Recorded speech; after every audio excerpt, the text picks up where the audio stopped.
Vikramshila IAS coaching institute 14 बीघा ऋषिकेश। उत्तराखंड के शासन प्रशासन के बारे में कर रहे थे, कुछ पॉइंट बता रहा हूं मैं, ठीक है। आपको पता ही है आंग्ल नेपाल युद्ध हुआ था 1814 में। तो 1814 में क्या हुआ कि गढ़वाल पर और 1815 में कुमाऊं पर अंग्रेजों का कब्जा हो गया, ठीक है। कुमाऊं जनपद का गठन किया गया। इसके बाद क्या किया गया, जब 1814 में गढ़वाल और 1815 में कुमाऊं पर अंग्रेजों ने कब्जा कर लिया, तो उसके बाद कुमाऊं जनपद का गठन किया गया और गढ़वाल नरेश सुदर्शन शाह से जो क्षेत्र लिया गया उसको मिलाकर क्या कर दिया गया, कुमाऊं का एक परगना बना दिया गया। क्या कर दिया गया, कुमाऊं का एक परगना बना दिया गया। देहरादून चक्राता को पहले सहारनपुर और फिर कुमाऊं में सम्मिलित किया गया। तो आपने ये ध्यान रखना कि देहरादून को पहले सहारनपुर में और बाद में क्या कुमाऊं में सम्मिलित किया गया। 1871 में देहरादून को एक जिले के रूप में गठित करके मेरठ मंडल में सम्मिलित कर दिया गया। अब यहां से क्वेश्चन बनेगा भाई, मेरठ मंडल पहले आपसे पूछेगा हो कि देहरादून पहले सहारनपुर में था फिर कुमाऊं में सम्मिलित किया गया, इसे कब मेरठ मंडल में शामिल किया गया? आपने बोलना 1871। क्या बोलना है? 1871 से देहरादून एक जिले के रूप में गठित करके, देहरादून को एक जिले के रूप में गठित करके मेरठ मंडल में सम्मिलित कर दिया गया, ठीक है। तो उत्तराखंड में दो राजनीतिक प्रशासनिक इकाइयां थी, एक कुमाऊं जनपद था और एक टिहरी रियासत थी। टिहरी रियासत पता ही है, वहां राजा थे, और एक था कुमाऊं जनपद। यानी दो राजनीतिक इकाइयां थी, केवल दो राजनीतिक प्रशासनिक इकाइयां, ठीक है। 1840 में क्या किया कि ब्रिटिश गढ़वाल का मुख्यालय श्रीनगर से हटाकर पौड़ी लाया गया। कहां लाया गया? फिर पूछेगा आपसे कि ब्रिटिश गढ़वाल का मुख्यालय श्रीनगर से हटाकर पौड़ी कब लाया गया? आपने फिर याद रखना 1840। पहले भी क्वेश्चन बन चुका है, दोबारा बन सकता है, ठीक है। इसका मतलब 1840 में पौड़ी गढ़वाल नामक एक नए जिले का गठन किया गया। दूसरी तरह से क्वेश्चन पूछ सकता है कि पौड़ी गढ़वाल नामक नए जिले का गठन कब किया गया? आंसर 1840। तो मैंने आपको दो क्वेश्चन बता दिए यहां से, कौन कौन से आएंगे। एक पूछेगा ब्रिटिश गढ़वाल का मुख्यालय श्रीनगर से हटाकर पौड़ी कब लाया गया? 1840 में। दूसरा क्वेश्चन दूसरी तरह से पूछेगा कि पौड़ी गढ़वाल नामक नए जिले का गठन कब किया गया? तो आपने फिर याद रखना 1840। इतना समझ में आ गया। अब क्या हुआ 1854 में, किसमें? अभी 1857 का विद्रोह नहीं हुआ देश में, लेकिन 1854 में कुमाऊं मंडल का गठन करके नैनीताल को मुख्यालय बनाया गया। किसको मुख्यालय बनाया गया? नैनीताल को मुख्यालय बनाया गया। और 1890 में कुमाऊं कमिश्नरी में केवल कुमाऊं और पौड़ी गढ़वाल दो जिले ही रहे। कब तक?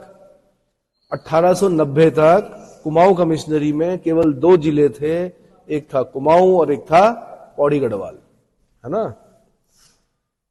तो भाई 1891 में कुमाऊं जिले को अल्मोड़ा और नैनीताल नामक दो जिलों में बांट दिया गया।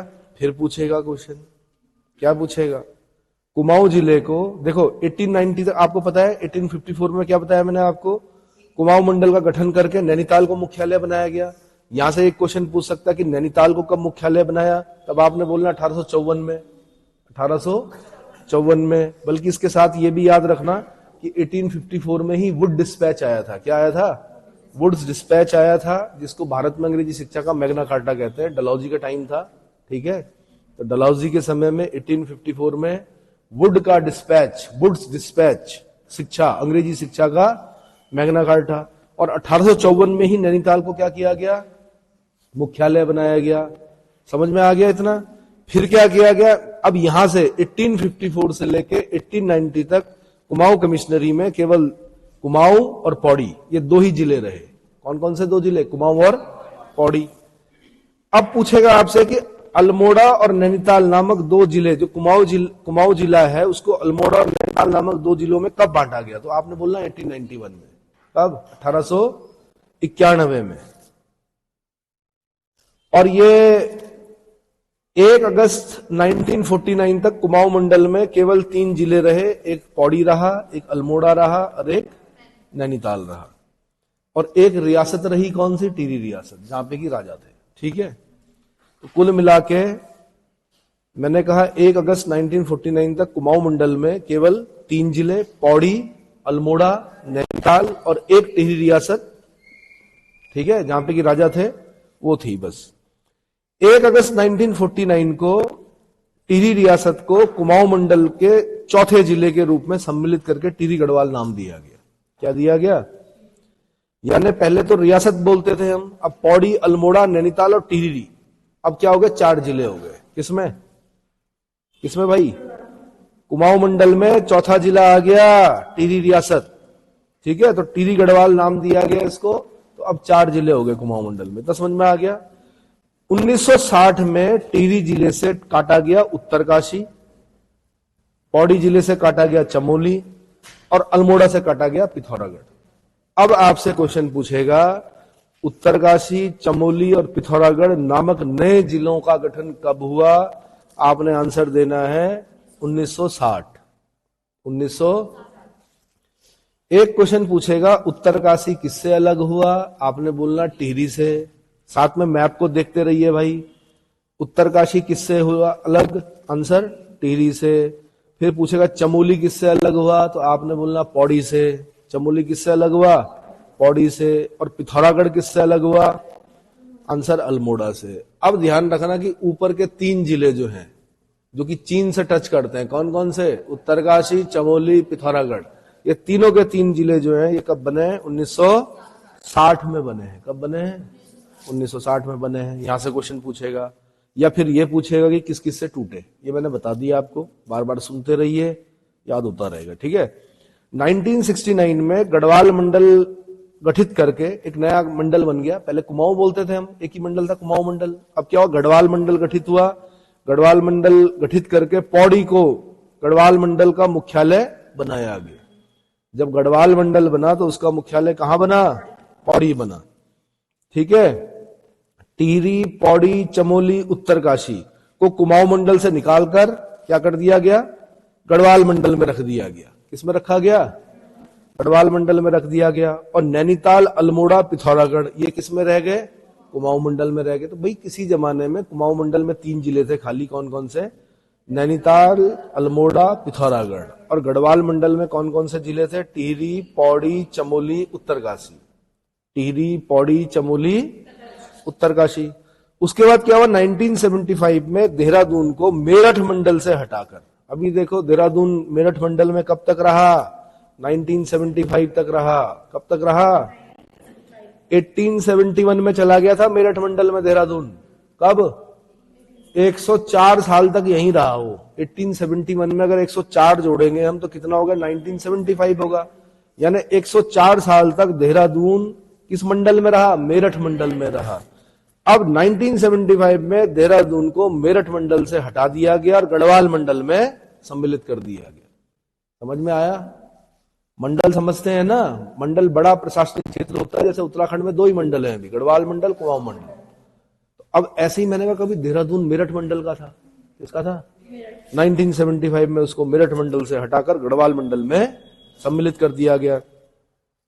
28 दिसंबर 1988 को, 28 दिसंबर 1988 को हरिद्वार का सृजन हुआ। भाई इसका यहां से क्वेश्चन पूछेगा। फिर हरिद्वार का सृजन कब हुआ? आप बोलोगे कि भाई हरिद्वार तो बहुत पुराना है। क्या है ना? जब वो क्या बोलते हैं, समुद्र मंथन हुआ था, अमृत की बूंदें गिरी थी, हरिद्वार तो तब से है। वैसे नहीं पूछ रहा है, प्रशासनिक दृष्टि, शासन प्रशासन की दृष्टि से पूछ रहा है कि हरिद्वार का सृजन कब हुआ। तो आपको डेट याद करनी पड़ेगी, 28 दिसंबर 1988। यार 3 दिन और रुक जाते, 28 दिसंबर मुश्किल नहीं हो गई याद करनी, 3 दिन और रुक जाते, 1 जनवरी 1989 को कर देते, आसान हो जाता है याद करना। ऐसे करके थोड़ा सा क्या किया करो, मजाक किया करो, तब याद हो जाता है कि 3 दिन पहले ही क्या कर दिया, 28 दिसंबर 1988 को हरिद्वार का सृजन हो गया। कब हुआ? अब 88 ऐसे याद रहेगा नहीं, आपने ऐसे याद रखना इंदिरा गांधी जी की जो मृत्यु हुई थी, हत्या हुई थी, वो 84 में हुई थी, 84 के 4 साल बाद। ऐसे याद करो कि हरिद्वार इंदिरा गांधी की हत्या के 4 साल बाद क्या हो गया था, गठित हो गया था 28 दिसंबर 1988 को। राज्य गठन के बाद इसे क्या किया गया, सहारनपुर मंडल से हटाकर गढ़वाल मंडल में सम्मिलित कर दिया गया। इसका मतलब हरिद्वार कहां था? सहारनपुर मंडल में था। कहां था? सहारनपुर मंडल में था। उसको कहां रख दिया गया? गढ़वाल मंडल में सम्मिलित कर दिया गया। फिर क्या हुआ? उत्तर प्रदेश में सरकार थी बहन मायावती की। मायावती ने 3 जिले बना दिए और एक साथ बनाए। क्या किए गए? मतलब आसपास ही बनाए। पहले उधम सिंह नगर बनाया, पहले उधम सिंह नगर बना। 30 सितंबर 1995 को क्या हुआ? उधम सिंह नगर बना। 30 सितंबर 1995 को क्या किया गया? उधम सिंह नगर बना। उधम सिंह नगर पता है आपको? सरदार उधम सिंह के नाम पर है। सरदार उधम सिंह वही हैं जो छोटे बच्चे थे, जलियांवाला बाग हत्याकांड हो रहा था, बैसाखी का दिन था, 1919 का वर्ष था, है ना। ये उधम सिंह बड़े हुए, इन्होंने कसम खाई थी मैंने क्या करना, डायर को मारना है। इंग्लैंड गए डायर को मारने और मारा, इन्होंने गोली चलाई वहां पर, ठीक है। और इन्होंने अपना नाम क्या रखा था? राम मोहम्मद सिंह आजाद। क्या नाम रखा था? वही सरदार उधम सिंह है। इनकी पिक्चर देखना, 2 पिक्चरें बन चुकी हैं इन पर, एक में राज बब्बर है उधम सिंह बने हुए और एक नई पिक्चर बनी है। दोनों पिक्चरों को आप देखोगे तो आपकी समझ में आ जाएगा कितना क्रोध रहा होगा इनके अंदर। जब इन्होंने डायर को देखा तो इन्होंने अपने दांत कीटे समझे, हाँ, और इनका दांत टूट गए। इतना क्रोध था इनके अंदर। किससे? किसके प्रति? डायर के प्रति, ऐसा बताया जाता है, ठीक है। इतिहास में लिखित नहीं है लेकिन किंवदंतियां कहती हैं कि ऐसा हुआ था। तो सोचो आप, इतना क्रोध रहा होगा, उन्होंने डायर को मारा। राम मोहम्मद सिंह आजाद, ये उत्तर प्रदेश पीसीएस वालों ने क्वेश्चन पूछा कि इन्होंने अपना नाम क्या रखा था? राम मोहम्मद सिंह आजाद। राम मतलब हिंदू, मोहम्मद मतलब मुस्लिम, सिंह मतलब सरदार सिख, और आजाद मतलब आजाद तो आजादी के लिए तो कर ही रहे थे लोग, ठीक है। तो 30 सितंबर 1995 को उधम सिंह नगर जिले का गठन हुआ। फिर बहन मायावती ने क्या किया? 1997 में क्या? चंपावत बागेश्वर और 1997 में ही रुद्रप्रयाग, यानी 3 छोटे छोटे जिले बनाए। जो आपको मैप में 3 छोटे छोटे जिले दिखते हैं ना, कौन कौन से? रुद्रप्रयाग, बागेश्वर और चंपावत। ये बहन मायावती की देन है। ये 1997 में इन्होंने 3 जिले बना दिए। ये जिले बहुत छोटे हैं, ठीक है। तो 15 सितंबर 1997 को चंपावत और बागेश्वर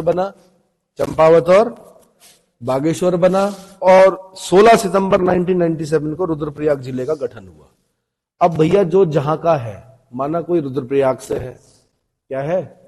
वैसे तो अब नहीं पूछते, कोड दिए जाते हैं बाहर पर जब आपके इंटरव्यू होते हैं।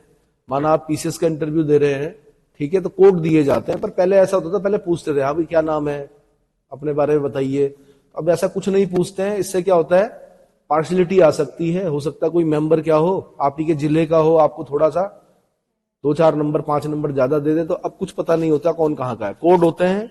और एक चीज याद रखना, जब इंटरव्यू में जाएंगे तो कोड याद कर लेना बाहर पे ही, क्योंकि पहला क्वेश्चन यही होता है अंदर उनका, आपका कोड क्या है। और आप बोलोगे जी पता नहीं, दिया तो था बाहर पे, तो इसका मतलब आप लापरवाह हो, ठीक है। तो कोड याद करना पड़ता है अंदर जाने से पहले। तो वैसे पूछ रहा हूं कि माना ऐसा तो होगा नहीं, लेकिन फिर भी अगर माना आपने बोला कि जी मैं रुद्रप्रयाग से हूं, तो पूछेंगे रुद्रप्रयाग का गठन कब हुआ था? कब हुआ था? 16 सितंबर, भाई डेट के साथ बताना है। 16 सितंबर 1997, ठीक है। आप चंपावत के हैं या आप बागेश्वर के हैं, आपसे पूछा जाएगा कि चंपावत और बागेश्वर का गठन कब हुआ? आपने बोलना 15 सितंबर 1997। एक दिन का अंतर है खाली, 15 सितंबर 1997, 16 सितंबर 1997। अगर आपने बोला जी मैं उधम सिंह नगर का हूं, तो उधम सिंह नगर से तो बहुत सारे क्वेश्चन पूछे जा सकते हैं, ठीक है। पूछा जाएगा गठन कब हुआ, तो आपने बोला 30 सितंबर 1995। इनसे 2 साल पहले 97 में उधम सिंह नगर का गठन हो चुका था। और राम मोहम्मद सिंह आजाद, सरदार उधम सिंह, ठीक है। चलो, तो इस तरह से मैंने कहा यहां से क्वेश्चन बनने की संभावना होती है। 1 नंबर भी मिला, आ जाएगा कि भाई सफल हुए। थोड़ा सा रेवेन्यू पुलिस के बारे में बता दूं। 1857 के विद्रोह के बाद अंग्रेज जो थे वो उत्तराखंड के सभी क्षेत्रों में सिविल पुलिस व्यवस्था लागू करना चाहते थे। क्या करना चाहते थे? सिविल पुलिस लागू करना चाहते थे। ये तो पता ही होगा आपको, रेवेन्यू पुलिस कहां होती है, राजस्व पुलिस कहां होती है, पटवारी लोग कहां होते हैं? जहां पुलिस नहीं होती है वहां पटवारी चौकी होती है, ये पता है ना। वहां पर जैसे आपके दरोगा होते हैं पुलिस में, वैसे ही समझ लीजिए कि दरोगा जो है पटवारी है ना। पुराने जमाने में तो पटवारी का बड़ा भय होता था। पटवारी जी जब गांव में आते थे तो सारे बच्चे बूढ़े सब भागकर क्या अंदर चले जाते थे, है ना। और जब भी कोई अच्छी चीज लगती थी खेतों में या कहीं पर भी, तो पहला भाग जो देना होता था वो किसको देना, पटवारी जी को देना होता था। बड़ी इज्जत थी पटवारी जी की, ठीक है। तो भाई अंग्रेज चाहते थे कि कौन सी व्यवस्था लागू हो, सिविल पुलिस व्यवस्था लागू हो। लेकिन कुमाऊं में कमिश्नर थे कौन, रैमजे। कौन थे, कुमाऊं कमिश्नर रैमजे, जो कि 1856 से 1884 के बीच में रहे। उन्होंने क्या किया कि राज्य की जनता को सीधा साधा बताते हुए राजस्व पुलिस व्यवस्था को बनाए रखने की सिफारिश की। क्या की, उन्होंने कहा कि भाई जनता जो है बहुत सीधी सादी है, वर्दी देख के क्या होती है, डरती है। वर्दी का अपना एक क्या होता है, इसीलिए कुछ लोग क्या करते हैं, आईएएस नहीं भरते हैं, आईपीएस भरते हैं, जबकि 3rd रैंकिंग होती है आईपीएस की, लेकिन क्या भरते हैं, हाँ जी। तो रौब होता है वर्दी का एक। तो उन्होंने कहा भाई जनता डरती है, सीधे साधे लोग हैं, क्या करो यहाँ पे पटवारी चौकियां खोलो। पटवारी जी जो होते हैं वो सिविल ड्रेस में होते हैं, ठीक है। हालांकि उनके पास भी एक हथकड़ी होती थी, उनके पास भी क्या एक छोटी सी, मतलब पटवारी चौकी में ही जेल होती, मतलब जेल नहीं बोलेंगे उसको, एक जैसे किसी कैदी को बंद करना है वहां पर, है ना, इस तरह का होता था। तो राजस्व पुलिस व्यवस्था को बनाए रखने की सिफारिश किसने की, भाई रैमजे ने की। रामजे, कुछ लोग तो रामजे बोलते थे इनको, गढ़वाल के लोग क्या बोलते थे, राम जी। रैमजे बोलना नहीं आता था, क्या बोलते थे, राम जी। तो चलो रैमजे ने 1856 से 1884 में राज्य की जनता को सीधा साधा बताते हुए, ये मेरे ख्याल से किसी पेपर में आया अभी, राजस्व पुलिस, है ना, व्यवस्था को बनाए रखने की सिफारिश की। राज्य में राजस्व पुलिस व्यवस्था 1874 से लागू है। कब से लागू है, 1874 से लागू है। अब आपने ये सन याद करना है। मैं यहां से क्वेश्चन पूछूंगा आपसे, अगर मैं पेपर बनाऊंगा तो मैं कहूंगा कि उत्तराखंड में कब से लागू है भाई, 1874 से है। और 1874 से 2024 तक कितने साल होते हैं, मतलब ये राज्य कब से देख रहा है पटवारियों को। अरे भाई 1874 से बोल रहा हूं मैं, 1874 से 1974, 100 साल हो गए। अब और जोड़ो, 2024 तक बताओ मुझे कितने साल हो गए। अरे यार गणित का प्रयोग करो, आर्यभट्ट इसी देश के थे, उन्हीं की आप वो हो, उन्हीं के वंशज हो भाई। 150 कितने, कायदे से पटवारियों को सम्मानित करना चाहिए। 150 सालों से क्या कर रहे हैं, सेवाएं दे रहे हैं। क्या कर रहे हैं, जितने भी कानून को हैं, तहसीलदार है, उन्हें बताना चाहिए कि आपने राज्य की सेवा की है भाई, पिछले 150 सालों से कर रहे हैं आप लोग। चलो बाइक मिल चुकी है, वैसे जितने भी पटवारी लोग हैं उन्हें बाइक मिल रही है अब, है ना। तो वर्तमान में राज्य के पर चलाएंगे कहां भाई, पहाड़ों में तो बड़ी समस्या है। चलो है, अरे बुलेट में कहां जाएंगे यार, ऐसे थोड़े होता, फील्ड का वर्क जो होता है। चलो वर्तमान में राज्य के लगभग 61% भाग में यह व्यवस्था लागू है। कितने परसेंट भाग में लागू है, 61% और धीरे धीरे क्या कर रहा है, हट रहा है, ये कम होता जा रहा है क्षेत्रफल। तो 61% भाग पर यह व्यवस्था लागू है। इस व्यवस्था में पटवारी जी होते हैं, पटवारी जी जब प्रमोट होते हैं तब कानून गो बनते हैं, कानून गो जब प्रमोट होते हैं तो नायब तहसीलदार बनते हैं, नायब तहसीलदार जब प्रमोट होते हैं तो तहसीलदार बनते हैं, तहसीलदार जब प्रमोट होते हैं तो परगना अधिकारी बनते हैं, परगना अधिकारी से परगना अधिकारी तक भी नहीं जाते, किरते परगना अधिकारी बुढ़ापे में 60 साल में अगर पहुंचे, अगर बहुत अच्छे काम किए तो जिलाधिकारी नहीं बन सकते पटवारी, प्रमोट उतना प्रमोशन नहीं होता है। उसके लिए 2-3 साल में सिलेक्ट होना पड़ेगा उनको। जब वो 2-3 साल के होते हैं, भाई पटवारी कब बनेगा आदमी 21 साल के बाद ही बनेगा, तो इतना समय नहीं होता है, इतना जो होता है ना। तो परगना अधिकारी, जिलाधिकारी और कमिश्नर, ये समझ में आ गया। पटवारी के बॉस हैं कौन, पटवारियों के प्रधान कौन है, हेड कौन है, कानून गो, कानून गो के हेड कौन है, नायब तहसीलदार, नायब तहसीलदार के हेड कौन है, तहसीलदार, तहसीलदार के हेड कौन है, एसडीएम, परगना अधिकारी, एसडीएम के कौन है, डीएम, डीएम से ऊपर कौन है, कमिश्नर। समझ में आया। अगर आप आईएएस बने तो आप जिलाधिकारी रहेंगे पहले और उसके बाद कमिश्नर भी बनेंगे, कुमाऊं कमिश्नर, गढ़वाल कमिश्नर, 2 ही कमिश्नर होते हैं यहाँ पे, है ना। लेकिन अगर आप पीसीएस से बने तो आप पहले एसडीएम बनोगे, फिर एडीएम बनोगे, फिर हो सकता है कि आपको काडर मिल जाए। जैसे कि इस राज्य में जो पहला बैच था उसमें जितने भी पीसेस में निकले थे टॉपर्स, जो जितने भी लोग थे जो कि क्या थे, एसडीएम बने थे 2002-3 के आसपास, 3-4 के आसपास, उन लोगों को कार्डर मिल चुका है। किसका? आईएएस का कार्डर। इतना समझ में आ गया? ठीक। तो और लगभग 20 साल लगे भाई कार्डर मिलने में। कितने? और वो भी नया स्टेट है इसलिए मिल गया कार्डर। उत्तर प्रदेश में तो बूढ़ा हो जाता आदमी तब कार्डर नहीं मिलता। समझ में आया? उत्तर प्रदेश में बूढ़ा हो जाता आदमी। उत्तराखंड नया राज्य था इसलिए जो पहले टॉपर थे उनको बहुत फायदा मिला। 20 साल में क्या हो गया, लगभग सभी को आईएएस कार्डर मिल चुका है। ठीक है। यहां अपराधों की जांच करना, मुकदमा दर्ज करना और अपराधियों को पकड़ना राजस्व पुलिस की ही जिम्मेदारी है। किसकी? राजस्व पुलिस की जिम्मेदारी है। पिछले कुछ समय से राजस्व क्षेत्रों में सिविल पुलिस के हवाले करने की मांग जोरों से उठी है। इस मांग के पीछे राजस्व पुलिस के पास अपराध रोकने की पुख्ता व्यवस्था न होने और तकनीकी जानकारी के अभाव में अपराधों की जांच प्रभावी ढंग से न कर सकने का तर्क दिया जाता रहा है।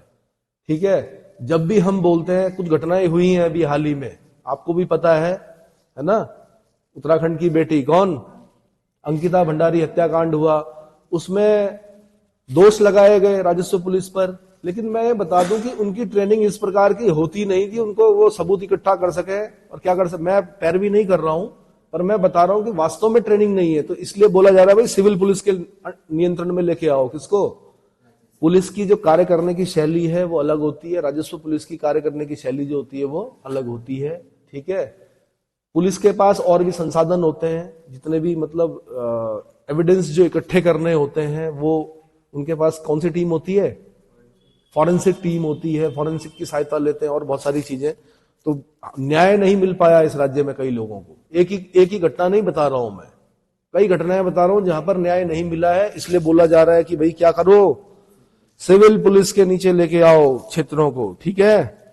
ऐसे में क्या करते हैं, अपराधी जो होते हैं वो बच जाते हैं। अपराध करते हैं फिर भी क्या है, क्योंकि कानून तो सबूतों पर चलता है, सबको पता है कि अपराधी कौन है, लेकिन अपराधी फिर भी सामने से क्या हो जाता है, बच के निकल जाता है।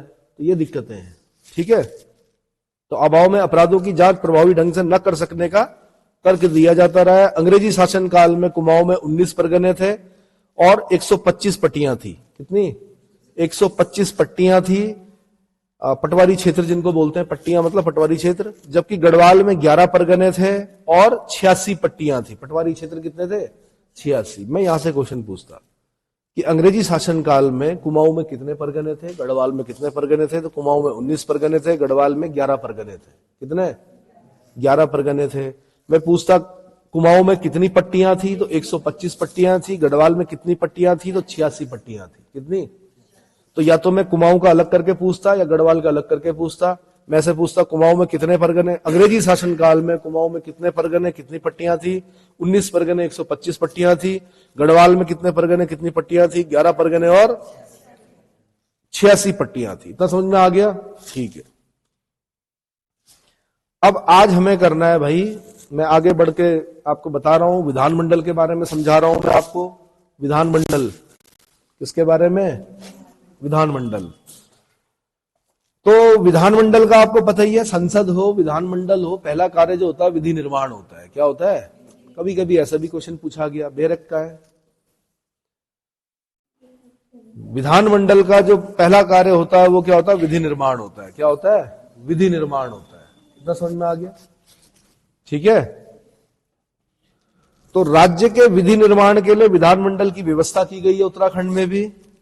ठीक है। विधानमंडल के 2 अंग होते हैं। हमारे राज्य में 2 अंग हैं, पहला राज्यपाल और दूसरा, मैंने बता दिया कि विधानमंडल बोलते हैं लेजिस्लेचर को। किसको बोलते हैं? लेजिस्लेचर को बोलते हैं। लेजिस्लेचर इज इक्वल टू 1 इज गवर्नर, 2 इज विधानसभा। विधानसभा के आगे आपने लिखना लेजिस्लेटिव असेंबली, लेजिस्लेटिव असेंबली के आगे लिखना है आपने लोअर हाउस। क्या लिखना है? लोअर हाउस, और निम्न सदन भी बोल सकते हैं। और फिर तीसरे नंबर पे आपने लिखना है विधान परिषद, लेकिन हमारे राज्य में नहीं है, तो आपने विधान परिषद को लिखना है लेजिस्लेटिव काउंसिल, अपर हाउस। क्या लिखना है? उच्च सदन। ठीक है। लेकिन आपने साथ में लिखना है कि जिन राज्यों में मौजूद है, जैसे उत्तर प्रदेश में है, बिहार में है ना, महाराष्ट्र में है ना। तो मैंने क्या बताया, उत्तराखंड में जो विधानमंडल बनता है वो राज्यपाल और विधानसभा को मिलकर बनता है। विधानसभा निम्न सदन है, लेकिन सारी पावर्स जो होती हैं किसके पास होती हैं, लगभग लगभग निम्न सदन के पास होती हैं। इतना समझ में आ गया।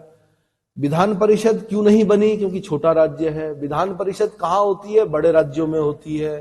कुछ राज्यों में, अच्छा, विधान परिषद का सृजन और उत्साधन करने का अधिकार किसको होता है, आंसर संसद को होता है। किसको होता है, संसद को होता है। ये पता है, संसद को होता है। संसद चाहे तो किसी राज्य में क्या कर सकती है, विधान परिषद का सृजन कर सकती है, और यदि किसी राज्य में विधान परिषद है तो वहां से उसका उत्साधन कर सकती है। उत्साधन मतलब समाप्त कर सकती है। ठीक है, कुछ राज्यों में हुआ है ऐसा, जैसे तमिलनाडु हो गया, कहीं पर पहले विधान परिषद थी लेकिन बाद में क्या कर दिया गया, वहां से हटा दिया गया, है ना। कुछ राज्य हैं जहां पर बात मतलब हो चुका है कि भाई विधान परिषद होंगी, लेकिन वहां पर उन्होंने विधान परिषद नहीं गठित किए हैं, है ना। ये सब चीजें हैं। तो विधान परिषद से होता क्या है, दरअसल बड़े राज्यों में भाई कानून बनाना, विधि निर्माण करना थोड़ा फिल्टर लग जाता है। क्या लग जाता है, क्योंकि उच्च सदन है, शिक्षित और बड़े अच्छे लोग होते हैं, उसमें विद्वान लोग होते हैं, तो क्या होता है कि फिल्टर होकर फिर क्या बनता है, कोई विधि बनती है। ठीक है, लेकिन कुछ लोगों का मानना है कि क्या अनावश्यक समय लगता है क्या करने में, विधि निर्माण में, कि पहले जी विधानसभा में पास कराओ, फिर विधान परिषद में पास। अच्छा, विधान परिषद है ही नहीं, विधानसभा ने पास किया, राज्यपाल ने साइन किया, बन गई विधि। और अगर विधान परिषद होगी तो क्या करना पड़ेगा, विधानसभा में पास कराओ, फिर विधानसभा में पास कराया, फिर बिल कहां गया, विधान परिषद में पास कराया। कभी कभी बनती नहीं है दोनों की। विधान परिषद वाले कहते हैं हम जी सहमत नहीं है ना।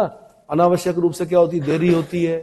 तो छोटे राज्यों के लिए ठीक है कि विधानसभा, राज्यपाल, बस। ठीक है, अब जी राज्यपाल, विधानमंडल के सबसे ऊपर का जो स्थान है वो किसका है, राज्यपाल का। नंबर 1 पे मैंने आपको बता दिया कि नंबर 1 पे राज्यपाल होता है। उसके हस्ताक्षर के बिना कोई कानून प्रवर्तन में नहीं आ सकता। अब मैं आपसे क्या करता, कथन कारण में एक क्वेश्चन पूछता कि विधानमंडल का एक अनिवार्य अंग राज्यपाल है, या राज्यपाल विधानमंडल का एक अनिवार्य अंग है, क्योंकि विधानमंडल इज इक्वल टू 1 इज राज्यपाल, 2 विधानसभा, 3 विधान परिषद जिन राज्यों में है। ऐसे तो बोलते हैं हम। पहला कथन तो बिल्कुल सही है। कारण में मैं देता कि बिना राज्यपाल के हस्ताक्षर के कोई भी बिल, कोई भी विधेयक, एक्ट नहीं बन सकता। क्या नहीं बन सकता, एक्ट नहीं बन सकता। यह बात भी सही है। विधानसभा किसी बिल को पास कर दे, विधान परिषद किसी बिल को पास कर दे, जब तक राज्यपाल ने साइन नहीं किया तब तक वो कानून बनेगा ही नहीं। तो इसका मतलब कथन और कारण दोनों सही हैं, और कारण कथन की क्या कर रहा है, पूरी पुष्टि कर रहा है। इतना समझ में आ गया। असर्शन रीजन, असर्शन और रीजन दोनों क्या सही है। रीजन सेटिस्फाई कर रहा है किसको, असर्शन को। ठीक है, राज्यपाल विधानसभा के अधिवेशन को आहूत करता है। क्या करता है, राज्यपाल विधानसभा के अधिवेशन को आहूत करता है, सत्रावसान करता है, विघटन करता है। क्या करता है, विघटन करता है। अब भाई ये सत्रावसान और विघटन में क्या अंतर होता है, तो आपको पता है कि सत्र जो होते हैं ना, सेशन बोलते हैं हम। क्या बोलते हैं, 3 सत्र चलते हैं किसी भी राज्य में, क्योंकि ऐसा लिखा हुआ है कि 2 सत्रों के बीच में 6 माह से अधिक का अंतर नहीं होना चाहिए। यानी पहले सत्र की अंतिम बैठक और आगामी सत्र की प्रथम बैठक के बीच में 6 माह से अधिक का समय नहीं होना चाहिए। तो लगभग 3 सत्र बैठते हैं संसद में, 3 सत्र बैठते हैं। ऐसे राज्यों में भी कोशिश की जाती है कम से कम क्या हो, 3 सत्र बैठे। तो इस प्रकार से 6 माह का अंतराल नहीं हो पाता। कभी 5 महीने के, कभी 3 महीने, कभी 4 महीने के अंतराल में क्या होता है, सत्र बैठते हैं। अच्छा, विधानसभा हर समय नहीं चल रही होती है भाई। जब कार्रवाई चलेगी विधानसभा की तो उसी को हम बोलते हैं कि सत्र चल रहा है, इस समय सेशन चल रहा है। क्या चल रहा है, सेशन चल रहा है। तो सत्रावसान कौन करेगा, राज्यपाल करेगा। उस सत्र को कौन बुलाएगा, राज्यपाल बुलाएगा। कभी कभी विशेष सत्र भी बुलाए जाते हैं, विशेष सत्र, जैसा कि बताया जा रहा है कि उत्तराखंड में सीएए के लिए, यूसीसी के लिए, यूनिफॉर्म सिविल कोड के लिए क्या हो सकता है, विशेष सत्र बुलाया जा सकता है। तो उसका इंतजार कर रहे हैं सभी लोग कि विशेष सत्र कब बुलाया जाएगा। तो मैंने कहा सत्र भी बुलाता है, विशेष सत्र भी बुलाता है। तो राज्यपाल क्या करता है, सदनों के सत्र क्या करता है, मतलब विधानसभा के अधिवेशन को आहूत करता है। आहूत करता मतलब बोलता आओ भाई बैठो, चलाओ, बनाओ, विधि निर्माण करो। दूसरा सत्रावसान करता है ना, सत्र की छुट्टी करता है, बोलता अब अगला सत्र अगले उसमें होगा। पर 6 माह का अंतर नहीं होता मैंने कहा कभी भी। क्या 6 माह से अधिक का अंतर नहीं होता है। विघटन करता है, राज्यपाल विधानसभा का विघटन कर सकता है, विधान परिषद का विघटन नहीं कर सकता। जैसे राष्ट्रपति लोकसभा का विघटन कर सकता है, राज्यसभा का नहीं कर सकता, क्योंकि राज्यसभा स्थायी सदन है, केंद्र में क्या है, स्थायी सदन है। आर्टिकल 83 में साफ साफ लिखा हुआ है, 83 में साफ साफ लिखा हुआ है कि क्या, जो राज्यसभा है वो स्थायी सदन है, उसका क्या नहीं होगा, विघटन नहीं हो सकता, है ना। उसके सदस्यों का कार्यकाल कितना होता है, राज्यसभा के 6 साल होता है ना। लेकिन 1/3 सदस्य प्रति दूसरे वर्ष क्या होते हैं, रिटायर होते हैं, उनकी जगह पे नए आते हैं। तो आपने मुझे ये बताना है कि 83 के साथ किस आर्टिकल को पढ़ते हैं हम, 83 के साथ बताओ, जल्दी बताओ भाई। 83 के साथ किसको पढ़ते हैं,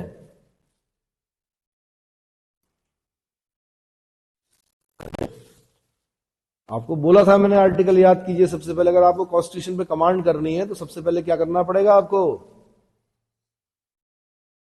क्या करना पड़ेगा भाई, सबसे पहले आर्टिकल याद करने पड़ेंगे। अरे 83 के साथ बोल रहा हूं मैं, जैसे 83 में संसद के सदनों की अवधि लिखी हुई है, वैसे ही 172 पढ़ना, उसके साथ आपने क्या पढ़ना है, राज्यों में विधानमंडलों की अवधि। तो अवधि में एक लाइन लिखी होगी, जब आप उसको डिटेल में पढ़ेंगे, कि विधान परिषद क्या है, स्थायी सदन है, क्या है। अब हम अपने राज्य में नहीं पढ़ रहे हैं, लेकिन भाई क्वेश्चन तो बन सकता है, क्योंकि कॉन्स्टिट्यूशन के अंदर का है। तो 172 में लिखा हुआ है भाई क्या, हाँ, इनका भी कार्यकाल कितना होगा, 6 साल होगा विधान परिषद के सदस्यों का। इसमें भी क्या होंगे, 1/3 सदस्य, ऐसा होता है 172, ठीक है। तो उत्तराखंड के हिसाब से पढ़ते हैं भाई हम, वह सदन का सत्र शुरू होने पर सदन में अभिभाषण करता है, क्या करता है, अभिभाषण करता है भाई। अभिभाषण समझते हो, अरे भाई अभिभाषण का मतलब समझते हो, देखो जब भी विधानसभा का चुनाव होगा ना, क्या होगा, विधानसभा का जब भी चुनाव होगा, तो जब पहली बार बैठक बैठेगी तो राज्यपाल क्या करता है, उसमें अभिभाषण करता है। क्या करता है, अभिभाषण करता है। और जब भी साल में पहला सत्र बैठेगा तो उसमें भी क्या करेगा, अभिभाषण करेगा। क्या करेगा, अभिभाषण करेगा। और अभिभाषण का आर्टिकल कौन सा होता है,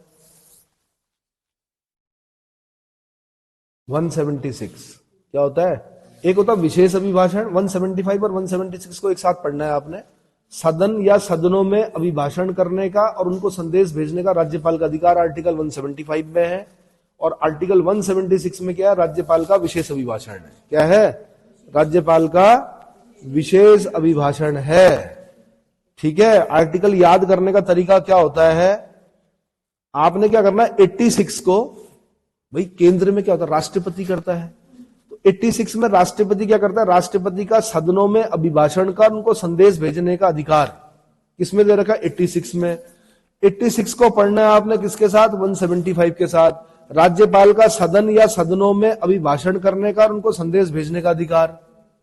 तो मैंने क्या बताया आपको, 86 को किसके साथ पढ़ना है आपने, 175 के साथ पढ़ना है। और एक होता है राष्ट्रपति का विशेष अभिभाषण, वो होता है आर्टिकल 87 में। किसमें होता है, आर्टिकल 87 में। और राज्यपाल का विशेष अभिभाषण जो होता है 176 में होता है। 176 में से 87 घटा दीजिए, कितना आ रहा है, 89। तो आपने ये ध्यान रखना है, अगर आपने केंद्र के 2 आर्टिकल याद कर लिए राष्ट्रपति वाले कि 86, 87, उसमें 89 जोड़ देना, अपने आप ही किसके आ जाएंगे, राज्यों के आ जाएंगे। इतना समझ में आ गया, ठीक है जी। तो सदन का सत्र शुरू होने पर सदनों में अभिभाषण करता है, बजट रखवाता है भाई। क्या रखवाता है, बजट रखवाता है। ये भी बता दूं आपको, अगर आप केंद्र का बजट बोलेंगे तो वो 112 में होता है। बजट का जो संवैधानिक नाम होता है वो वार्षिक वित्तीय विवरण होता है। क्या होता है, वार्षिक वित्तीय विवरण। और 202 में जो होता है वो राज्य का बजट होता है, वार्षिक वित्तीय विवरण। 202 में क्या होता है? राज्य का वार्षिक वित्तीय विवरण, एनुअल फाइनेंशियल स्टेटमेंट बोलते हैं उसको। तो आपने क्या करना है भाई, 112 के साथ 202 को याद करना है। क्या करना है? तो राज्यपाल भाई बजट रखवाता है, साक्ष्यों की सदस्यों की निर्भरताओं का विनिश्चय करता है। क्या करता है? दल बदल को छोड़कर, क्या किसको छोड़कर? दल बदल के आधार पर कोई सदस्य डिस्क्वालीफाई है या नहीं, इसका निर्णय विधानसभा में विधानसभा का अध्यक्ष करता है और विधान परिषद में विधान परिषद का सभापति करता है। लेकिन दल बदल का मुद्दा अगर हम छोड़ दें तो अन्य डिस्क्वालिफिकेशन का निर्णय कौन करता है? सदस्यों की निर्भरताओं का विनिश्चय कौन करता है? राज्यपाल करता है। यहां पर कौन करता है? वहां पर राष्ट्रपति करता है। कौन करता है? वहां पर भाई राष्ट्रपति करता है। अगर मैं आपको बोलूं 102 को अगर आप डिटेल में पढ़ेंगे, किसको? 102 को डिटेल में पढ़िए जरा, जाइए बैरक निकालिए, 102 को पढ़िए। 102 या 103? 103 पढ़ना पड़ेगा। 103 में राष्ट्रपति करता है। क्या करता है? 103 जो आर्टिकल है वो सदस्यों की निर्भरताओं से संबंधित प्रश्नों का विनिश्चय है। उसमें बोला गया है कि यदि यह प्रश्न खड़ा होता है कि संसद के किसी सदन का कोई सदस्य आर्टिकल 102 के खंड 1 में वर्णित किसी निर्भरता से ग्रस्त है या नहीं, तो इसका निर्णय कौन करेगा? राष्ट्रपति करेगा। और राष्ट्रपति ये निर्णय करने से पहले क्या करेगा? निर्वाचन आयोग की क्या लेगा? निर्वाचन आयोग की राय लेगा। क्या लेगा? अब 103 को आपने राज्य में किसके साथ पढ़ना है? जोड़ो जरा।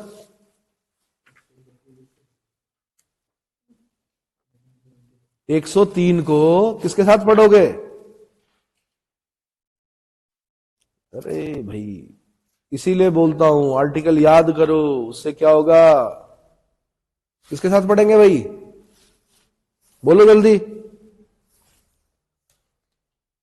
103 को किसके साथ पढ़ेंगे आप?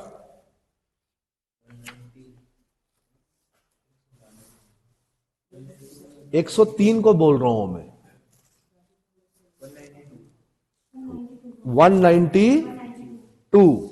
तो देखते हैं 192 में क्या लिखा हुआ भाई। तो 192 में सदस्यों की निर्भरताओं से संबंधित प्रश्न पर विनिश्चय।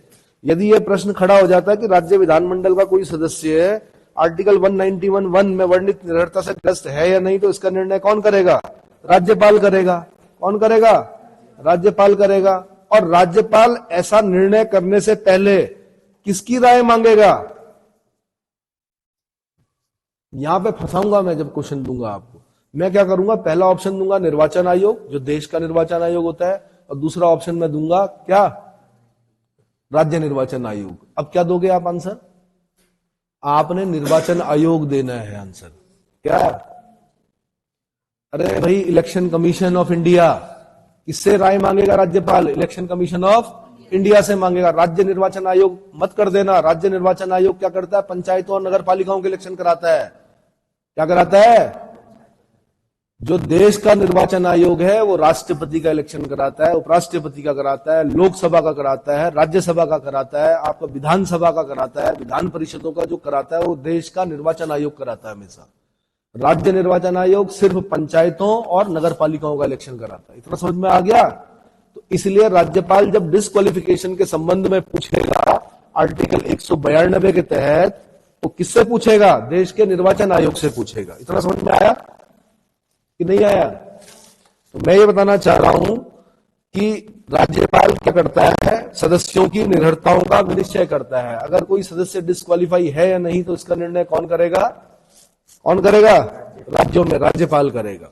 लेकिन मैंने बता दिया साथ में, अगर दल बदल के आधार पर कोई सदस्य डिस्क्वालीफाई है या नहीं, इसका निर्णय विधानसभा में विधानसभा का अध्यक्ष और विधान परिषद में विधान परिषद का सभापति करता है। यह समझ में आ गया? इसीलिए हम बोलते हैं क्या? दल बदल को छोड़कर अन्य निर्भरताओं का जो निर्णय करेगा, केंद्र में करेगा राष्ट्रपति और राज्यों में करेगा राज्यपाल। याद हो गया? ठीक है जी, चलो अच्छा जी, सदस्यों की निरंतरताओं का निश्चय कर दिया। विधेयकों को राष्ट्रपति के पास भेजने के लिए आरक्षित रखना। भाई कई बार क्या होता है, देखो अधिकतर जो राज्य के विधेयक होंगे उन पर साइन कौन करता है, राज्यपाल करता है। लेकिन कुछ विधेयक ऐसे होते हैं जिन पर राज्यपाल खुद साइन नहीं करता है, उनको वो आरक्षित रख देता है। किसके लिए? राष्ट्रपति के लिए। किसके लिए? अब मेंस में क्वेश्चन आता है, ऐसे कौन कौन से विधेयक हैं, ऐसा क्या होता है उन विधेयकों में जिसकी वजह से राज्यपाल स्वयं साइन नहीं करता और उसको क्या कर देता है, राष्ट्रपति के साइन के लिए आरक्षित रख देता है। तो वो आपने एक लिस्ट बनानी है। जब मैं पूरा पॉलिटी पढ़ा रहा हूँ, कॉन्स्टिट्यूशन पढ़ा रहा हूँ, तो वहां पे आपको मैं लिखाऊंगा। फिलहाल हम उत्तराखंड पढ़ रहे हैं, उतना नहीं बता पाऊंगा मैं, ठीक है। तो मैंने कहा विधेयकों को राष्ट्रपति के पास भेजने के लिए आरक्षित रखता है। भाई माना कोई विधेयक है, क्या बोलते हैं, हाई कोर्ट की अधिकारिता को प्रभावित करने वाला विधेयक है, माना किसको, उच्च न्यायालय की अधिकारिता को प्रभावित करने वाला कोई विधेयक है, तो उसमें खुद साइन क्यों करेगा वो? किसके लिए आरक्षित रखेगा? राष्ट्रपति के लिए रखेगा, है ना। तो बाकी डिटेल में वहां पर बताऊंगा। विशेष परिस्थितियों में जब सदन सत्र में ना हो तब अध्यादेश जारी करता है। अब सदन सत्र में ना हो तब क्या है, जिन राज्यों में विधानसभा विधान परिषद होती है वहां पर हम बोलते हैं कि विधानसभा का सत्र चल रहा है, विधान परिषद का नहीं चल रहा है, विधान परिषद का चल रहा है जी, विधानसभा का नहीं चल रहा है, या दोनों का सत्र नहीं। 3 कंडीशन होती है। क्या होती है? तीनों कंडीशन को हम बोलते हैं कि जब सत्र ना चल रहा हो तब राज्यपाल क्या करता है, अध्यादेश जारी करता है। क्या करता है? अगर राज्यपाल को यह क्या हो जाए, निश्चय हो जाए कि राज्य में क्या करना है, हमें कोई ऐसा कानून बनाने की आवश्यकता पड़ रही है, तो वो क्या कर सकता है, अध्यादेश के द्वारा क्या करता है, अध्यादेश जारी करता है। अध्यादेश जारी करके उस कानून को लेके आता है। इतना समझ में आ गया। अब फिर बता दूं, अगर राष्ट्रपति के अध्यादेश जारी करने की शक्ति पूछेगा तो 1, 2, 3 legislative power of the president और power of president to promulgate ordinance, article 1, 2, 3। ऐसे ही लेजिस्लेटिव पावर ऑफ गवर्नर और power of governor to promulgate ordinance, article 213। 1, 2, 3, 213। 1, 2, 3 कहां हो गया? केंद्र में हो गया। 213 कहां हो गया? स्टेट में हो गया। इतना समझ में आ गया। अध्यादेश और एक्ट में क्या अंतर है? तो भाई अध्यादेश का वही प्रभाव होता है जो एक्ट का प्रभाव होता है। एक्ट मतलब विधानसभा ने पास किया, विधान परिषद ने पास किया, राज्यपाल ने साइन कर दिया, एक्ट बन गया। तो राज्य में भी अध्यादेश का वही प्रभाव होता है जो इसका एक्ट का होता है। अंतर क्या होता है? जो अध्यादेश होता है वो अल्पायु होता है। क्या होता है? अल्पायु मतलब इसकी जो होती है वो 6 महीने होती है। क्या होती है? 6 महीने क्यों होती है? क्योंकि सत्र 6 महीने के अंदर अंदर बुलाया जाना चाहिए। तो हो सकता है सत्र 4 महीने बाद बैठ जाए। क्या हो जाए? अब जैसे हमारे राज्य में विधानसभा है, माना 4-5 महीने में 5 महीने बाद बैठ गया, तो 42 दिन के अंदर इतने 6, 7 या 42, 6 सप्ताह के अंदर उसको पास, मतलब उसको अनुमोदित होना चाहिए। किसके द्वारा? हाँ जी, विधान मंडल या विधानसभा द्वारा होना चाहिए, अनुमोदित होना चाहिए, तब वो कानून बन जाता है। क्या बन जाता है? कानून बन जाता है। इतना समझ में आ गया।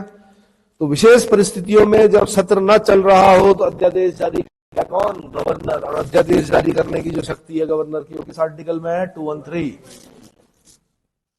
ठीक है। ये सब कार्य क्या है? विधायी कार्य है उसके। क्या है? तो अब उसके बाद बात हो गई विधानसभा के बारे में। इसके बारे में, विधानसभा के बारे में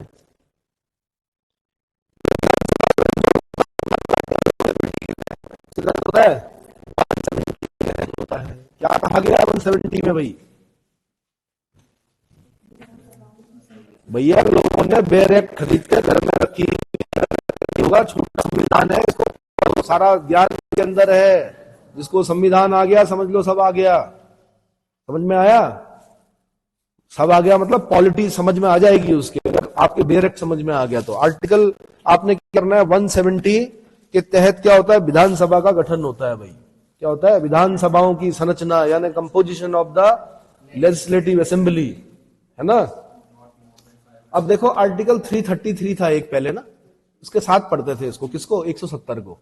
333 में लिखा हुआ था कि जब भी विधानसभा का किसी राज्य में क्या होगा?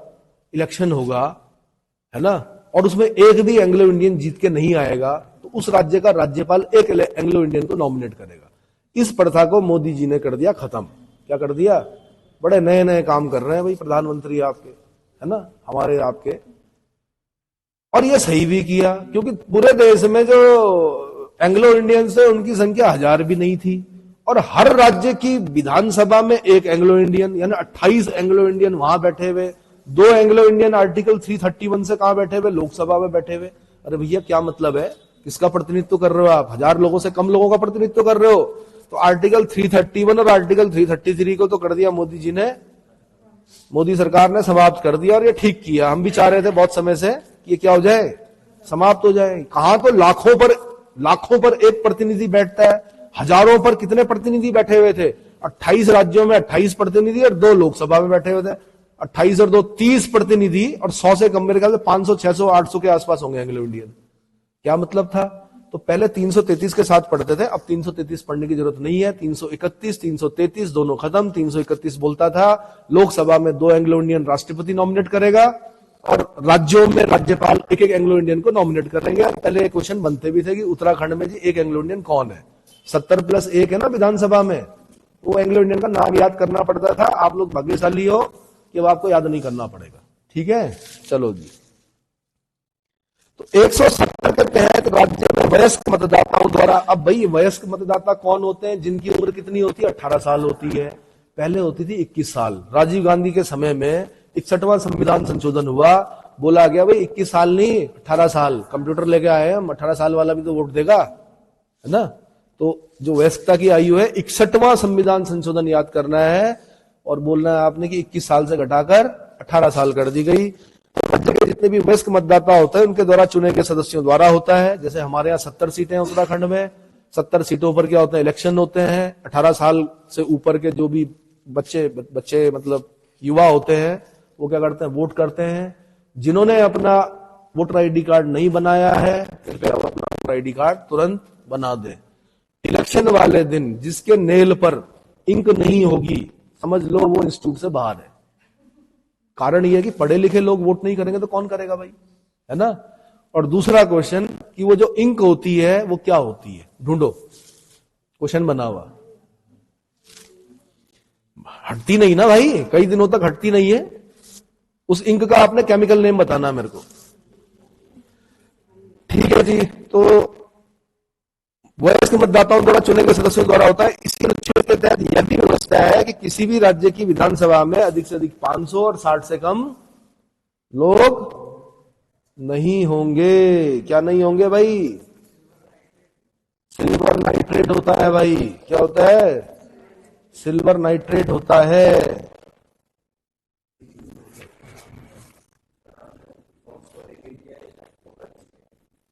देख लो भाई, हो सकता है इनका चेंज, बहुत कुछ लोगों को एलर्जी होती थी उससे, पर पहले जो आंसर है वो सिल्वर नाइट्रेट है। क्या है?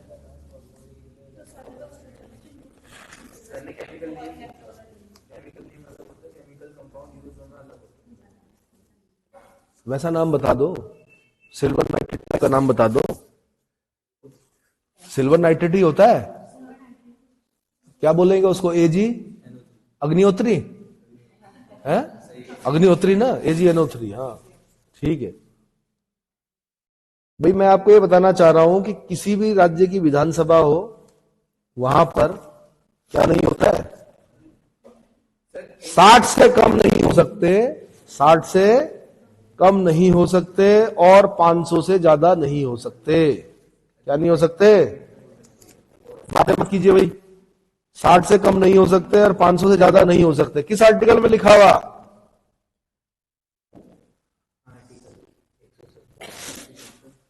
हाँ जी, 170 में लिखा हुआ है। और आपको यह भी बता दूं कि आप 2024 में पहुंच गए हो। 2026 तक बहुत पहले व्यवस्था कर दी गई थी। ना तो लोकसभा की सीटें बढ़ेंगी, ना राज्यसभा की सीटें बढ़ेंगी, ना विधानसभाओं की सीटें बढ़ेंगी। अब 2026 के बाद जनगणना के सुसंगत आंकड़ों के प्रकाशन के बाद सबकी सीटें बढ़नी है। क्या बढ़नी है? यानी आपसे बाद के जो आपके छोटे भाई बहन जो पेपर देंगे, तो वहां पर वो विधानसभा की जो संख्या होगी वो 70 नहीं पड़ेंगे। 2026 के बाद ऐसा लिखा हुआ है कॉन्स्टिट्यूशन में, मतलब एक अमेंडमेंट हुआ था, उसमें बोला गया था कि 2026 के बाद जनगणना के सुसंगत आंकड़ों के प्रकाशन के बाद इसमें वृद्धि होनी है। क्या होनी है? वृद्धि होनी है। ठीक है, इसीलिए नया संसद भवन बन गया है। नए संसद भवन में अब ज्यादा सांसद बैठेंगे। सारे राज्यों की विधानसभाओं के क्या जो विधान एमएलए होते हैं उनकी संख्या बढ़ेगी, एमएलसी जो है उनकी संख्या बढ़ेगी। 2026 याद रखना आपने, फिलहाल क्या याद रखना है? पूछना नहीं है, बताना है। 84वां संविधान संशोधन अधिनियम सन 2001 द्वारा यह व्यवस्था की गई थी कि 2026 तक कोई सीटें नहीं बढ़ने वाली। 2026 के बाद जनगणना के जो जनगणना आएगी उसके सुसंगत प्रकार आंकड़ों के प्रकाशन के बाद ये सीटें बढ़ी है। और मुझे लग रहा है कि जो सेंसस लेट हो रहा है, एक कारण तो मेरे ख्याल से क्या था? कोरोना था। अब मुझे लगता है कि देखो, अगर जनगणना आ जाती 2031 की जनगणना का इंतजार करना पड़ता। क्या करना पड़ता? इसलिए मुझे लगता है कि अब जो सेंसस आएगा वो 2024 के बाद आएगा, तो सॉरी 2026 के बाद आएगा। क्या आएगा? ऐसा लग रहा है मुझे, बाकी तो है ना।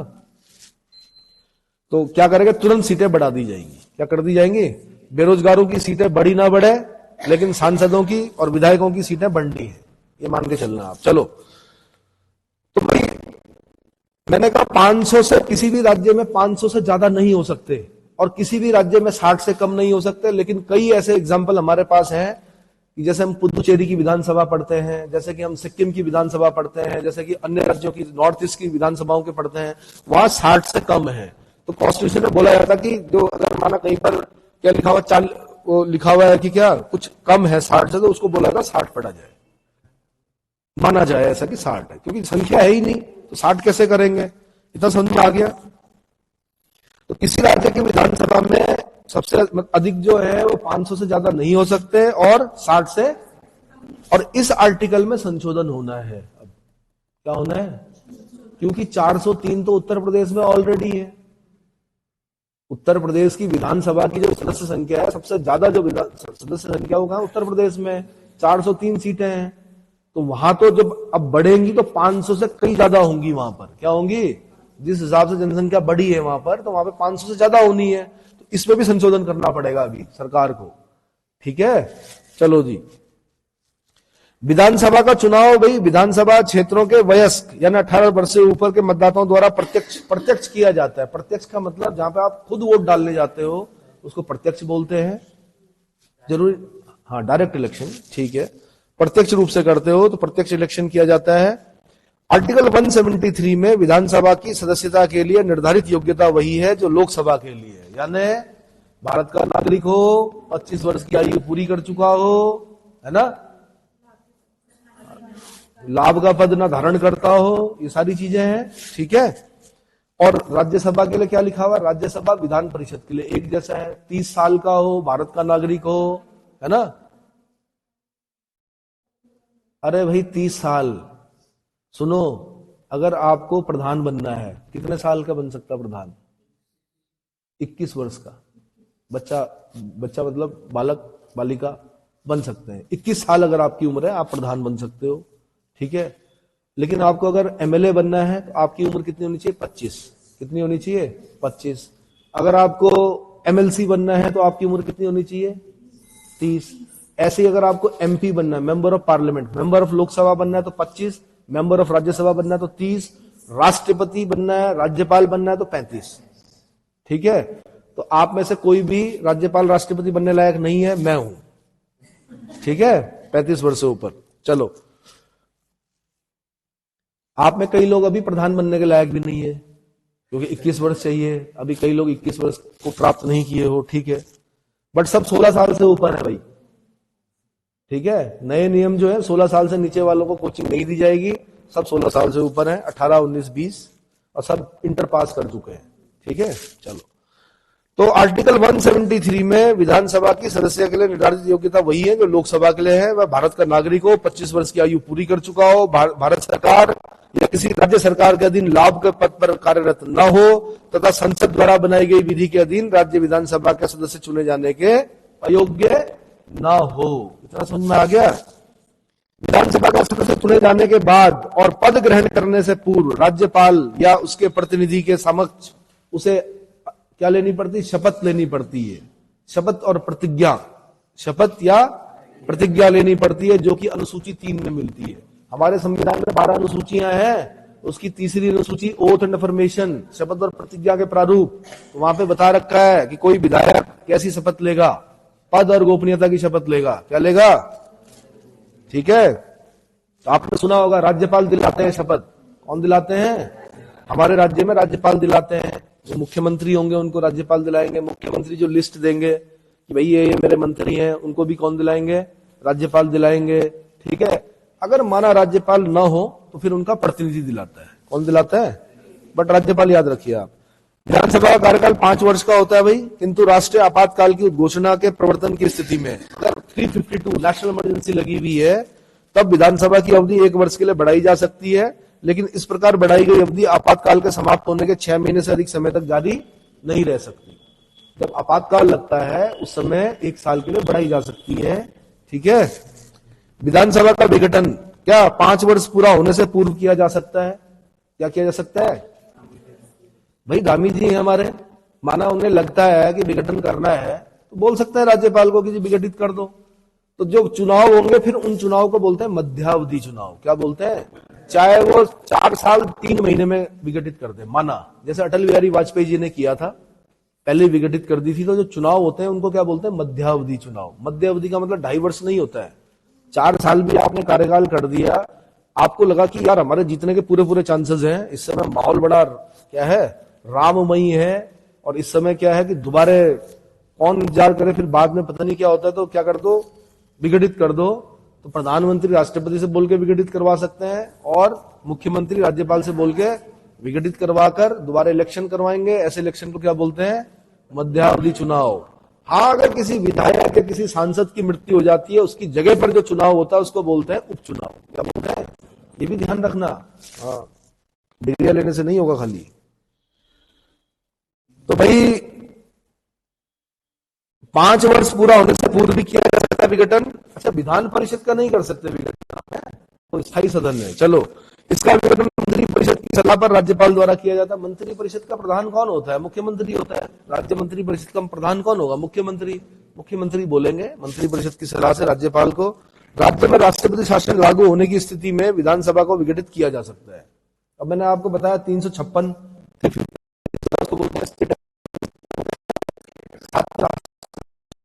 2 कारणों से लगती है। जब संवैधानिक तंत्र विफल हो जाए या राष्ट्रपति को यह भरोसा हो जाए कि क्या, कि केंद्र ने राज्यों को निर्देश दिए और राज्य उन निर्देशों का पालन करने में असमर्थ रहा। ठीक है। तो राष्ट्रपति क्या कर सकता है? वहां पर राष्ट्रपति शासन 356 लगा सकता है। इतना समझ में आ गया? ठीक है। विधानसभा में बैठक की गण पूर्ति के लिए 1/10 सदस्यों की उपस्थिति अनिवार्य होती है, और यह संख्या किसी भी हालत में 10 से कम नहीं होनी चाहिए। किससे कम नहीं होनी चाहिए? 10 से कम नहीं होनी चाहिए। भाई हमारे यहाँ 70 है, 1/10 कितना हुआ? 7। तो यार 7 लोग बैठेंगे, विधानसभा की कार्यवाही शुरू हो जाएगी है? 7 लोगों को तो मैं नहीं पढ़ाता। जब 7 बच्चे आते हैं तो मैं क्या बोलता हूं? कम है, आज कोरम पूरा नहीं है। तो नहीं पढ़ाता हूं, मैं हमेशा पढ़ाता हूं। एक भी आए तो भी पढ़ाता हूं मैं, क्योंकि मैंने अशोक के शिलालेख में पढ़ा था कि एक अकेला व्यक्ति भी क्या कर सकता है? शिलालेख सुनने की चाहत रख सकता है। उसको सुनाना पड़ेगा जो बगल में, शिलालेख के बगल में जो सरकारी कर्मचारी होगा, है ना। तो विधानसभा की गणपूर्ति कितनी होती है? 1/10। 1/10 याद रखना आपने। कोरम बोलते हैं इसको। क्या बोलते हैं?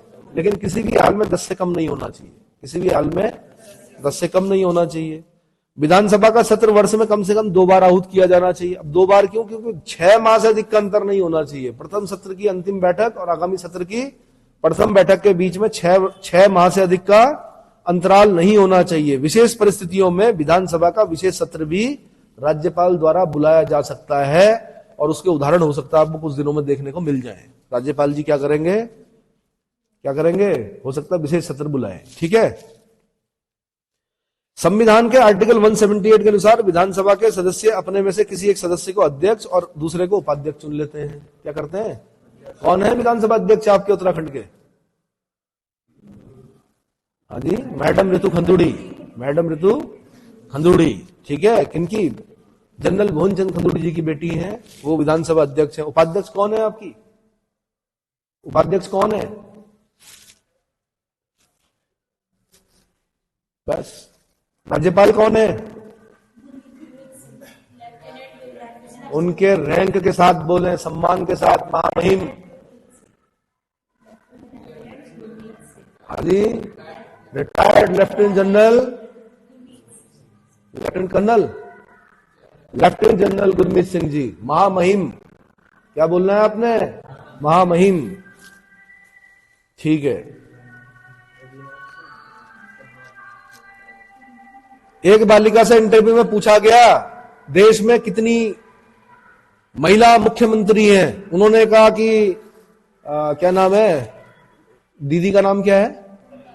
उन्होंने कहा ममता बनर्जी हैं। उन्होंने कहा कुछ नाम ले लिए जैसे, ऐसे ही ना, ममता बनर्जी हैं, और बहन जी का नाम क्या है? मायावती जी हैं, ऐसे ही बोल दिया जैसे, और नीचे जयललिता जी हैं। ना तो जी लगाया और ना उनके आगे श्रीमती या सुश्री लगाया। तो इस चीज पे भी प्रश्न चिन्ह खड़ा हो जाता है कई बार। जब आपने बोलना है, सम्मान के साथ बोलना है, ठीक है।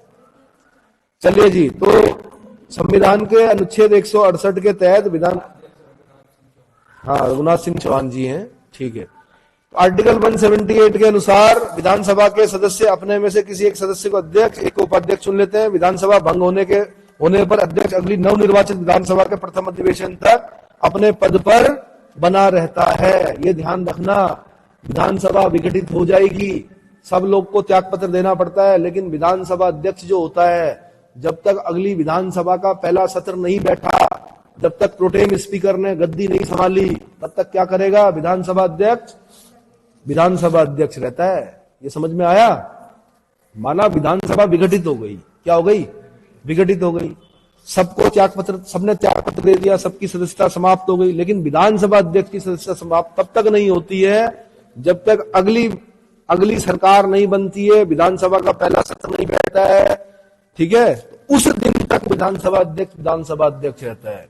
अब जिस दिन उनकी पहली नई सरकार की पहली विधानसभा बैठेगी, मतलब सत्र बैठेगा, उस दिन वो क्या करेंगे? जो सबसे सीनियर मेंबर होगा, सबसे ज्यादा उम्र का व्यक्ति होगा, उम्र भी नहीं बोलते हैं, सबसे ज्यादा एक्सपीरियंस जिसको होगा उसको प्रोटेम स्पीकर चुनते हैं। क्या चुनते हैं? प्रोटेम स्पीकर चुनते हैं। वो प्रोटेम स्पीकर क्या कराते हैं? इलेक्शन कराते हैं, और फिर उसमें क्या करते हैं? एक विधानसभा अध्यक्ष, एक विधानसभा उपाध्यक्ष चुनवाते हैं, वो अपनी चेयर छोड़ते हैं, वो उसको बिठाते हैं। किसको? जो चुना हुआ विधानसभा अध्यक्ष होता है, ठीक है। तो जो बुजुर्गियत है वो यहां पर काम आती है प्रोटेम स्पीकर बनने के। और फिर वो पेपर में क्वेश्चन आता कि इस बार प्रोटेम स्पीकर कौन थे? अब तो बहुत पुरानी बात हो गई, पर जब जब नई विधानसभाएं बैठेंगी तो प्रोटेम स्पीकर का क्वेश्चन बनता है। इतना समझ में आ गया? ठीक है। प्रोटेम स्पीकर कौन होता है? सबसे वरिष्ठ व्यक्ति जो होता है, जो मेंबर होगा, उसको प्रोटेम स्पीकर बनाने का प्रयास किया जाता है। चलो जी, ये सम्मान देने के लिए होता है उनको। विधानसभा अध्यक्ष सामान्यतः 5 वर्षों के निर्वाचित की जाती है, किंतु वह इसके पहले उपाध्यक्ष को अपना इस्तीफा देकर पद छोड़ सकता है। कौन? विधानसभा अध्यक्ष किसको? उपाध्यक्ष को। उपाध्यक्ष किसको? अध्यक्ष को अपना इस्तीफा देता है। यदि अध्यक्ष विधानसभा का सदस्य नहीं रहे तो भी उसे अध्यक्ष पद से त्यागपत्र देना पड़ता है। इसके अलावा विधानसभा के तत्कालीन सदस्यों के बहुमत के प्रस्ताव के द्वारा भी अध्यक्ष को अपदस्थ किया जा सकता है। किसके द्वारा? विधानसभा के तत्कालीन सदस्यों, उपस्थित मतदान करने वाले सदस्यों के बहुमत के प्रस्ताव से भी विधानसभा अध्यक्ष को अपदस्थ किया जा सकता है, परंतु ऐसा प्रस्ताव पेश करने से पूर्व अध्यक्ष को 14 दिन पूर्व सूचना देनी पड़ती है। 14 दिन देने के बाद जब अध्यक्ष के विरुद्ध प्रस्ताव प्रस्तुत हो तो अध्यक्ष उस बैठक की अध्यक्षता नहीं करता है, तब पीठासीन नहीं होगा। वो क्या नहीं होगा?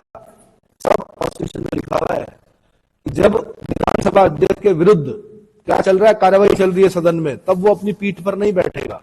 कहां बैठेगा? नीचे बैठेगा। कहां? नीचे मतलब जमीन पर नहीं, उस पीठ से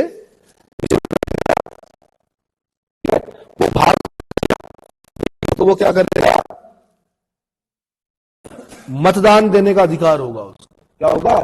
मतदान अपने पक्ष में वो डाल सकता है, भाई मैं गलत नहीं हूं क्या? हाँ। विधानसभा का अध्यक्ष वही कार्य करता है जो लोकसभा अध्यक्ष करता है।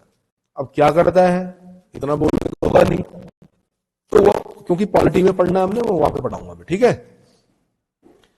अब भाई विधानसभा सदस्यों की संख्या के बारे में मेरे ख्याल से कितना समय हो गया? ठीक है, तो इतना काफी है, अगले वीडियो में बताऊंगा।